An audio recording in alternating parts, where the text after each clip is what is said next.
Hello കൂട്ടുകാരെ, നമുക്കിന്നൊരു അരി വെച്ച് കുഴിനത്തപ്പം ഉണ്ടാക്കിയാലോ? എല്ലാവരും ഇങ്ങനെയാണെന്ന് ഉണ്ടാക്കുന്നില്ല കമൻറ്റ് ചെയ്യണേ.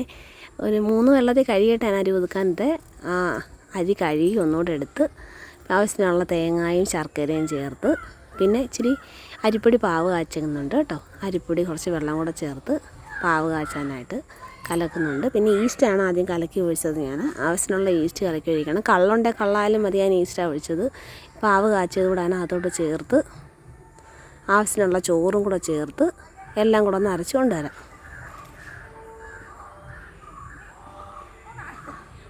ഇത്രയേ ഉള്ളൂ കാര്യം. അതുകൊണ്ട് രാവിലെ ആയപ്പോഴത്തേക്ക് നന്നായിട്ട് പൊങ്ങിയിരിക്കുന്നുണ്ട് മാവ്. കുറച്ച് ഉപ്പ് ചേർത്താൽ മതി. പിന്നെ അതുകൊണ്ട് നമ്മൾ എണ്ണ തടവി ആവി കയറ്റാനായിട്ട് വെച്ച് ആവി വന്നു കഴിയുമ്പോൾ കോരി ഒഴിച്ച് ഒട്ടും തൊടാതിരിക്കും. അണ്ടിപ്പരിപ്പും മുന്തിരിങ്ങയും ഒന്നും ഇല്ലായിരുന്നു ഇന്ന്. ഞാനതുകൊണ്ട് ഏത്തയ്ക്ക മാത്രമേ ചേർത്തിട്ടുള്ളൂ. അണ്ടിപ്പരിപ്പ് മുന്തിരിങ്ങയായിട്ട് നല്ലതാണ്, അടിപൊളിയായിട്ട് പൊങ്ങി വന്നിട്ടുണ്ട്.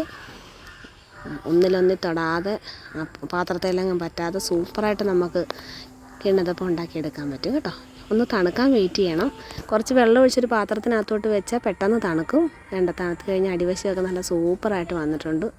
പശയില്ലാതെ നമുക്കെടുക്കാം. സൂപ്പർ ടേസ്റ്റാണ്. പാവ് കാച്ചി ഉണ്ടാക്കിയിട്ടില്ലാത്തവർ ഇങ്ങനെ ഉണ്ടാക്കി വെക്കണം. നമുക്ക് മുറിച്ച് കഴിക്കാനായിട്ട് എടുക്കാം. Okay, bye bye.